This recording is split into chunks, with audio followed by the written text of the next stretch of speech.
இதுக்கு முன்னாடி நடந்த பிக் பாஸோட சீசன்ஸ் எல்லாத்துலயுமே ஒரு 30-40 நாள் தாண்ட ஆரம்பிச்சிருச்சுனாலே இவங்க தான் டைட்டில் வின்னர், இவங்க ரன்னரா இருப்பாங்க, அட்லீஸ்ட் இவங்களாவது ஃபைனலிஸ்டா இருப்பாங்கன்னு சொல்லி நம்ம ஒரு 2-3 பேரையாவது சூஸ் பண்ணி வச்சிருப்போம்.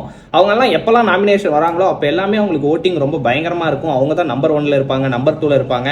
அதிகபட்சம் வேற யாராவது பர்ஃபார்மன்ஸ் பண்ணாலுமே அவங்களோட மேக்ஸிமமே வந்து நம்பர் 3 வரையும் தான் வர முடியும். ஆனால் இந்த சீசனை பொறுத்த வரைக்கும் ஒவ்வொரு வாரமும் ஒவ்வொருத்தர் மேலே இம்ப்ரெஸ் ஆகுது. ஒவ்வொரு வாரமும் நம்ம வந்து யார் தான் இந்த ஃபைனலிஸ்டாக இருப்பாங்க, யார் தான் இந்த டைட்டில் வின் பண்ண போகிறாங்க அப்படின்றத நம்ம தேடிக்கிட்டே இருக்க மாதிரி இருக்குது.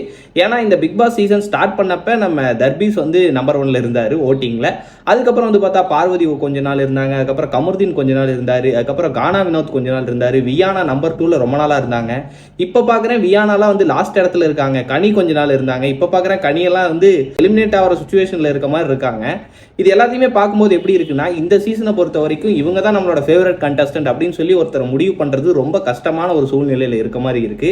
ஏன்னா மற்ற சீசனாக இருந்தால் இந்நேரத்துக்கு யார் ஃபைனலிஸ்ட் யார் வின்னர் அப்படின்றது ஓரளவு ஐடியா கிடைச்சிருக்கும். இந்த சீசனை பொறுத்த வரைக்கும் இப்போ வரைக்கும் எந்த ஒரு ஐடியாவுமே கிடைக்க மாட்டேங்குது. போன வாரம் சாண்ட்ரா அண்ட் திவ்யாவை பார்க்கும்போது இவங்களாவது அந்த டைட்டில் வின்னருக்கு டிசர்விங்காக இருப்பாங்களா அப்படின்னு சொல்லி தேடும்போது இந்த வாரம் அவங்களோட பர்ஃபார்மன்ஸ் மறுபடியும் ட்ராப் ஆன மாதிரி ஒரு ஃபீல். போன வாரம் திவ்யா ஒரு கேப்டனாக இருந்தாங்க அண்ட் வந்து நம்ம சாண்ட்ராக்கு ஒரு பர்சனல் டாஸ்க்கு அந்த மாதிரி சொல்லிட்டு ஒன்று கொடுத்தாங்க.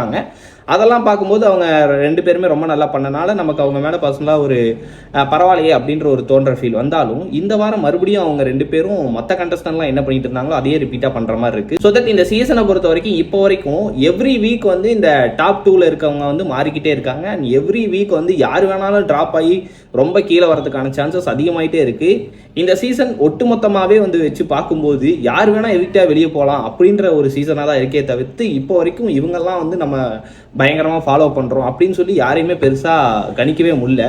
நீங்கள் இந்த சீசன் பார்த்துட்டு இருந்திருப்பீங்கன்னு நினைக்கிறேன். இந்த சீசனில் உங்களுக்கு யார் இப்போ வரைக்கும் இவங்க அட்லீஸ்ட் இந்த டைட்டிலுக்கு டிசர்வாக இருக்காங்க, இவங்க ஒரு ஃபேவரட் கண்டஸ்டன்ட் எனக்கு அப்படின்னு சொல்லி தோணுதோ அவங்களை கமெண்ட் பண்ணுங்கள். என்னை பொறுத்த வரைக்கும் இப்போ வரைக்கும் யாருக்குமே வந்து சப்போர்ட் பண்ணுற ஒரு மனநிலையே இல்லை. எல்லாரையும் பார்க்கும்போது இரிட்டேட் தான் ஆகுது. உங்களுக்கு யாருன்னா பார்க்கும்போது சப்போர்ட் பண்ணணும்னு தோணுச்சுன்னா அவங்களை கமெண்ட் பண்ணுங்கள், நானும் தெரிஞ்சுக்கிறேன்.